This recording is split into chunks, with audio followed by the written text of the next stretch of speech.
Hello students, मैं मनीष भार्गव कक्षा 11वीं फिजिक्स के आज के वीडियो में हम संघट्ट पर चर्चा करेंगे, कॉलिजन पर चर्चा करेंगे।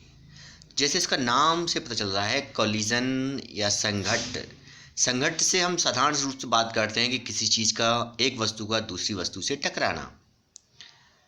परंतु केवल टकराना ही नहीं है, हम अपनी फिजिक्स की भाषा में हम बात करेंगे संघट्ट की। तो जब एक वस्तु किसी दूसरी वस्तु से टकराती है, फिजिकली कांटेक्ट करती है, या एक वस्तु की गति दूसरी वस्तु के प्रभाव में बदल जाती है, तो इस प्रकार की जो घटना है वो कहलाती है संघट्ट। अर्थात हम ये कह सकते हैं कि संघट्ट में दो वस्तुओं में पारस्परिक अल्प अंतरक्रिया होती है जो अल्प समय के लिए होती है, और इस अंतरक्रिया में आवश्यक नहीं है कि वो फिजिकली कांटेक्ट में आए, वो आपस में टकराएं ही। ऐसा भी हो सकता है कि एक वस्तु गति कर रही है और दूसरी वस्तु उसके प्रभाव में आकर उसका मार्ग बदल जाए। तो इस प्रकार की जो घटना है वो संघट्ट कहलाएगी। इसके दो प्रकार होते हैं। अब संघट्ट के कुल प्रकारों में हम बात कर सकते हैं, जैसे कैरम की गोटियों का आपस में टकराना, गैस के अणुओं का संघट्ट हुआ, जब बंदूक से गोली चलती है और वो गोली किसी वस्तु में या लकड़ी का कोई टुकड़ा है बड़ा सा, उसमें धंस जाती है और उसके पश्चात वो टुकड़ा जो है बंदूक की गोली के साथ आगे की ओर खिसक जाता है। तो इस प्रकार की जो घटनाएं हैं, संघट्ट हैं, घटनाएं जो संघट्ट की श्रेणी में आती हैं। हम देखते हैं टाइप्स ऑफ कोलिजन। सबसे पहला टाइप जो है वो है इलास्टिक कोलिजन या प्रत्यास्थ संघट्ट। वे संघट्ट जिसमें रैखिक संवेग के साथ साथ गतिज ऊर्जा भी संरक्षित रहती है। अर्थात दो वस्तुओं के टकराने के पूर्व कितना संवेग था और कितनी गतिज ऊर्जा थी, और टकराने के पश्चात या अन्योन्य क्रिया के पश्चात कितना, उतना ही रैखिक संवेग होगा, उतना ही गतिज ऊर्जा भी होगी। तो इस प्रकार प्रत्यास्थ संघट्ट वे संघट्ट होते हैं जिसमें लीनियर मोमेंटम और काइनेटिक एनर्जी कंजर्व होती है।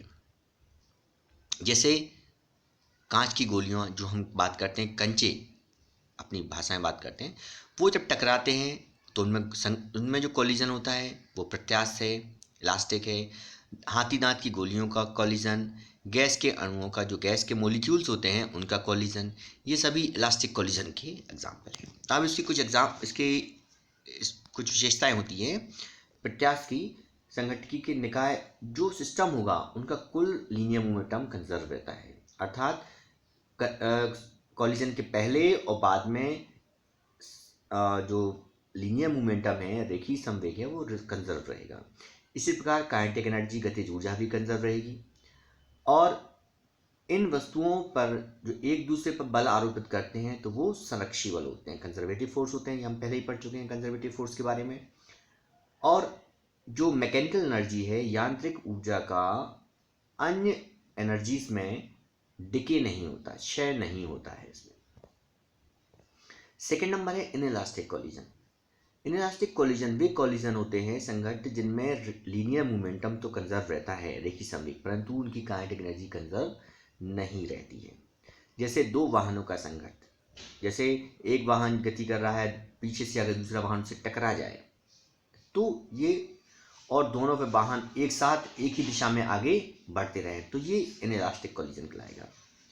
गेंद का फर से संघट्ट, अब इसकी कुछ विशेषताएं होती हैं। इनका लीनियर मोमेंटम कंजर्व रहता है, रेखीय संवेग संरक्षित रहता है, लेकिन गतिज ऊर्जा, काइनेटिक एनर्जी कंजर्व नहीं रहती है, संरक्षित नहीं रहती है। और साथ ही साथ यांत्रिक ऊर्जा कुछ भाग अन्य ऊर्जा के रूप में भी क्षय हो जाता है। एक होता है परफेक्टली इनइलास्टिक कोलिजन, पूर्णतः अप्रत्यास्थ संघट्ट। पूर्णतः अप्रत्यास्थ संघट्ट वे संघट्ट होते हैं जिसमें दो वस्तुएं आपस में जुड़कर एक ही वेग से गति करने लगते हैं।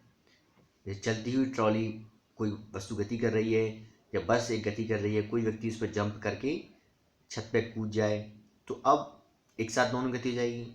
बंदूक से दागी हुई गोली किसी भी आयताकार या लकड़ी गुट के फंसना और फिर वो जो लकड़ी का टुकड़ा है वो गतिमान हो जाए, ये पूर्णतः प्रत्यास्थ संघट्ट है।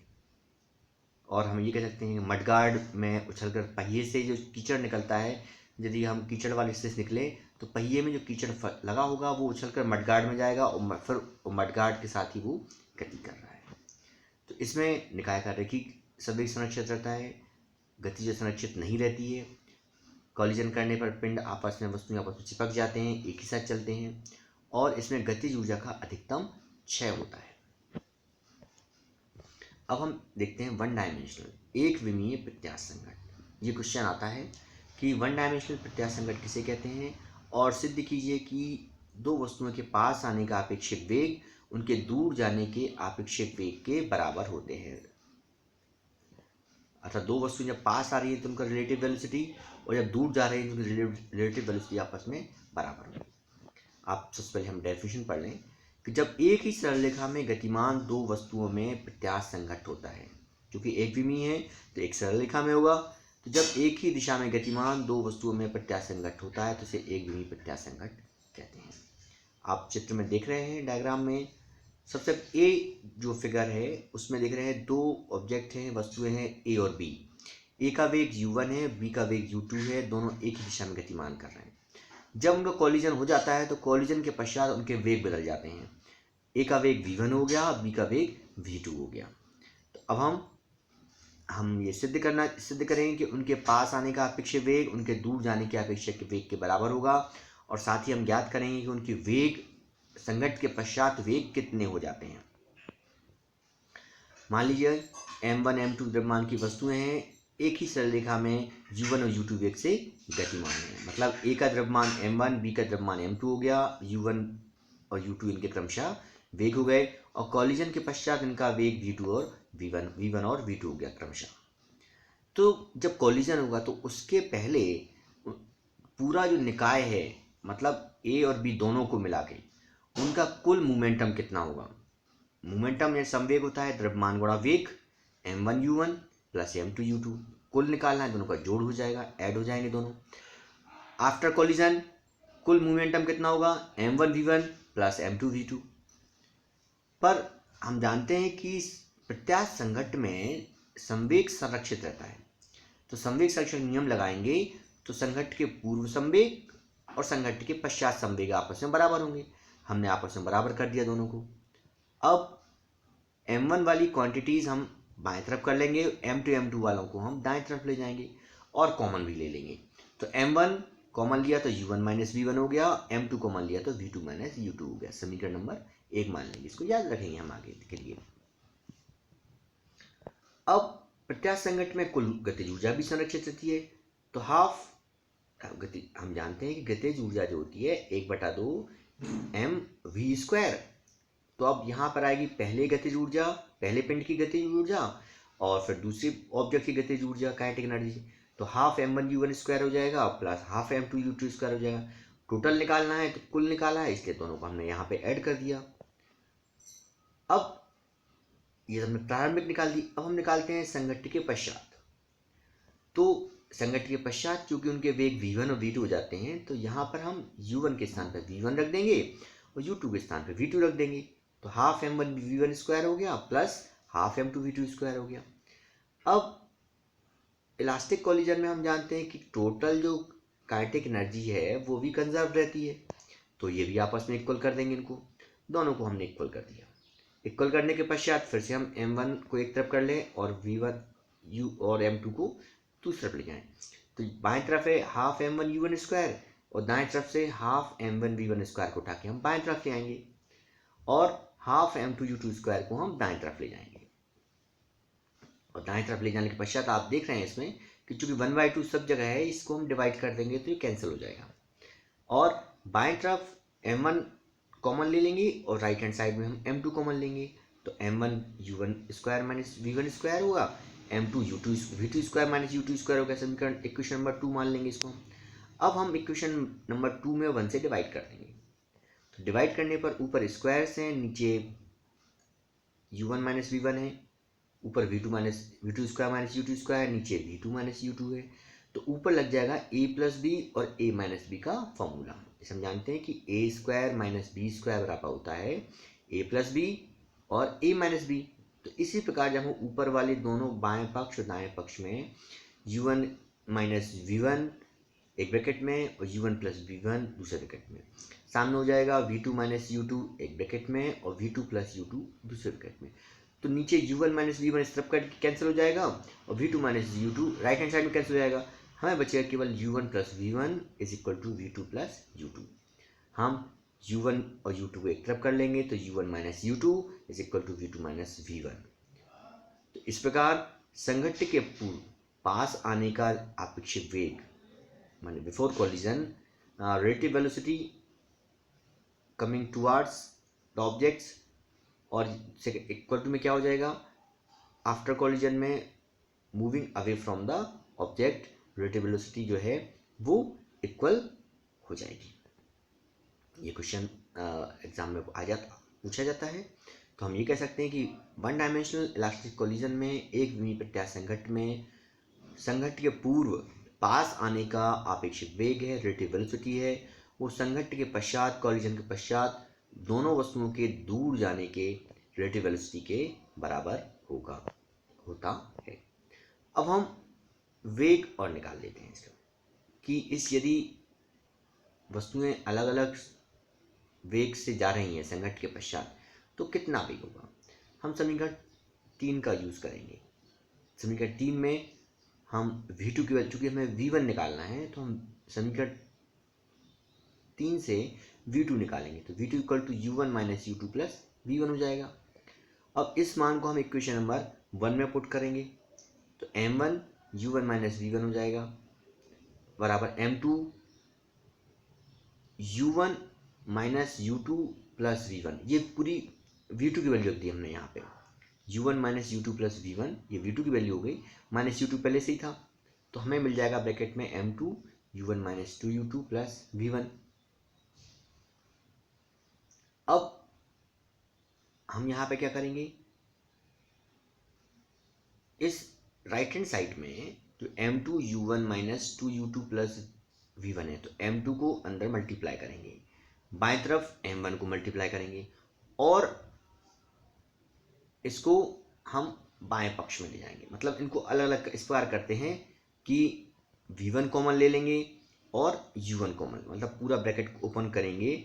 ओपन करने के पश्चात हम u1 वाली टर्म को एक साथ रख लेंगे, v1 वाले पदों को एक साथ रख लेंगे।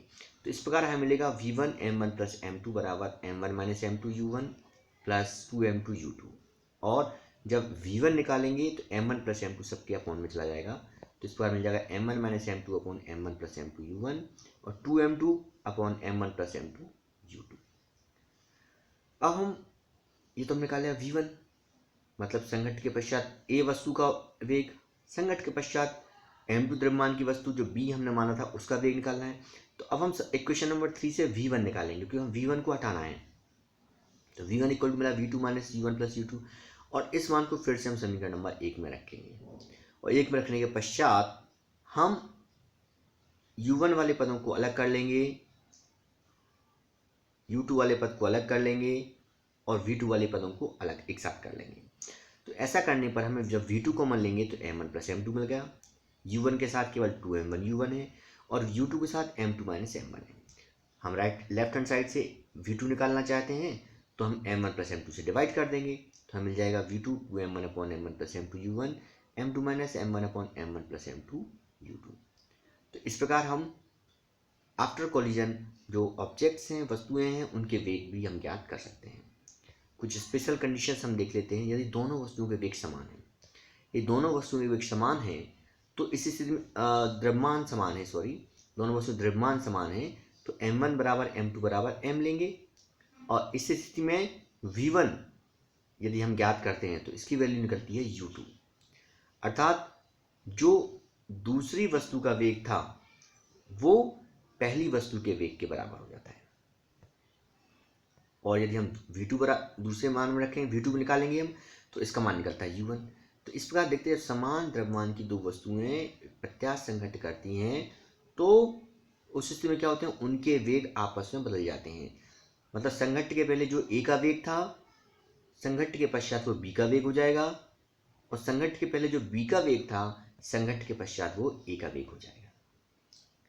अब हम देखते हैं one dimensional perfectly inelastic collision, एक विमीय पूर्णतः अप्रत्यास्थ संघट्ट। ये भी क्वेश्चन महत्वपूर्ण है, और इसमें हमें ये ज्ञात करना होता है कि सिद्ध कीजिए कि एक विमीय पूर्णतः अप्रत्यास्थ संघट्ट में सदैव ऊर्जा की हानि होती है, एनर्जी लॉस होता है, क्योंकि अप्रत्यास्थ कॉलिजन में हम जानते हैं कि इसमें एनर्जी कंजर्व नहीं रहती है।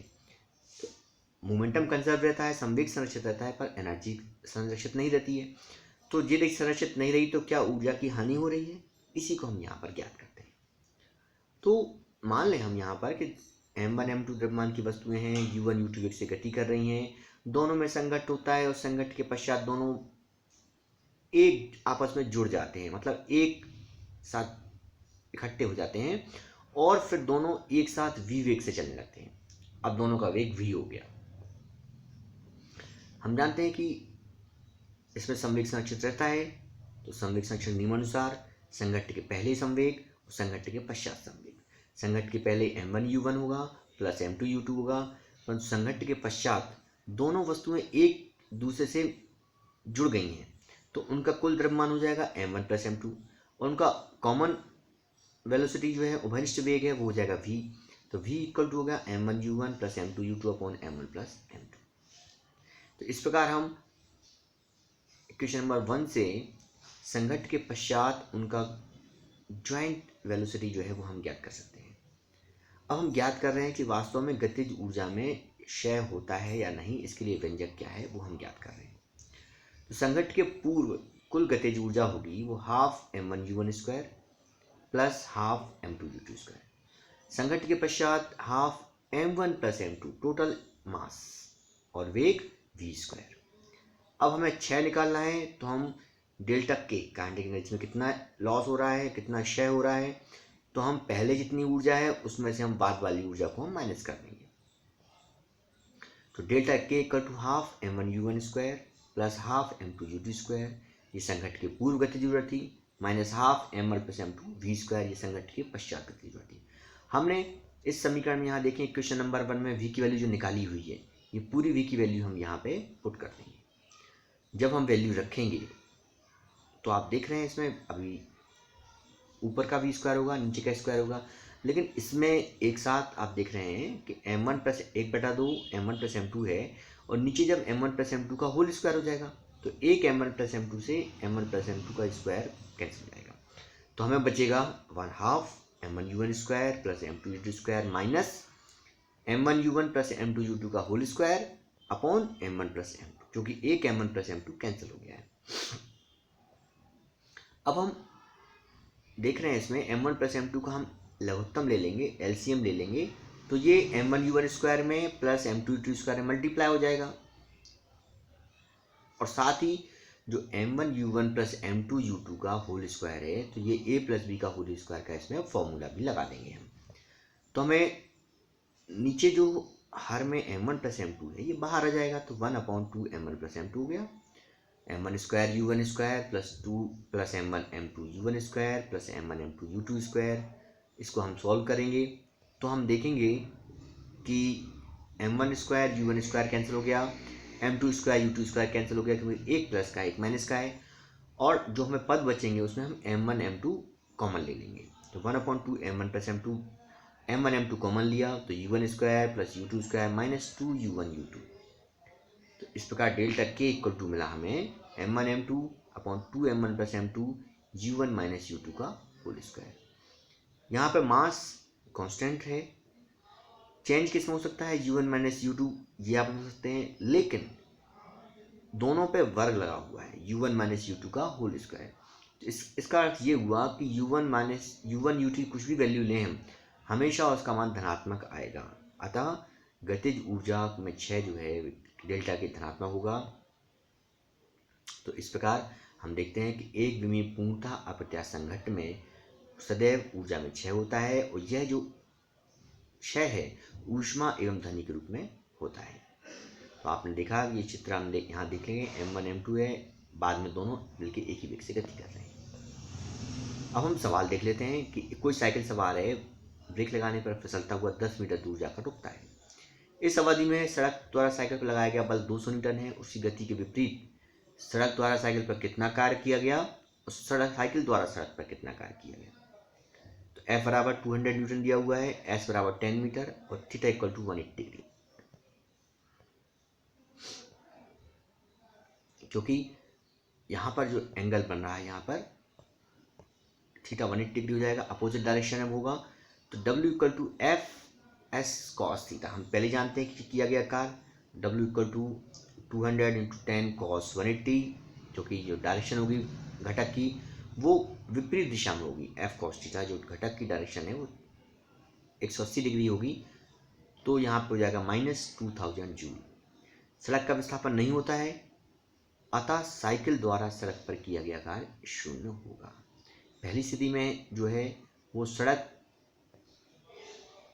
साइकिल द्वारा सड़क की जगह सड़क द्वारा साइकिल पर किया गया कार्य, W इक्वल टू -2000 जूल निकाला, ये सड़क द्वारा साइकिल पर किया गया कार्य है। लेकिन साइकिल सड़क पर चल रही है पर सड़क का विस्थापन तो नहीं हो रहा है, विस्थापन नहीं हो रहा है तो वहाँ पे जो सड़क द्वारा कोई कार्य नहीं किया जाएगा, अर्थात सड़क द्वारा किया गया कार्य 0 हो जाएगा। यदि हमें F बराबर दिया है 2i plus 3j plus 4k newton और S equal to 3i minus 2j plus K, अब हमें कार्य की गणना करनी है। तो F into S, W equal to F into S होता है, तो ये वैल्यू सब इसमें पुट कर देंगे। W equal to F into S से 2i plus 3j plus 4k, 3i minus 2j plus के, और हमने ये जानते हैं कि ये एक स्केलर प्रोडक्ट है, i का i से, j का j से, k का k से मल्टीप्लाई करेंगे तो हमें आंसर मिल जाएगा 4 जूल। तो इस प्रकार आज हमने कोलिजन के बारे में, संघट्ट के बारे में पढ़ा और इसकी विशेषताएं तथा उसका अनुप्रयोग भी देखा, और ये देखा कि दो इसमें महत्वपूर्ण क्वेश्चन जो बनते हैं वो यही है कि एक विमीय पूर्णतः प्रत्यास्थ संघट्ट में पास वस्तुओं के पास आने का अपेक्षित वेग उनके दूर जाने के अपेक्षित वेग के बराबर होता है, और दूसरा एक विमीय पूर्णतः अप्रत्यास्थ संघट्ट में सदैव ऊर्जा की हानि होती है। आशा है आपको ये वीडियो अवश्य पसंद आएगा और अगले वीडियो में अगले टॉपिक के साथ हम फिर मिलेंगे। नमस्कार।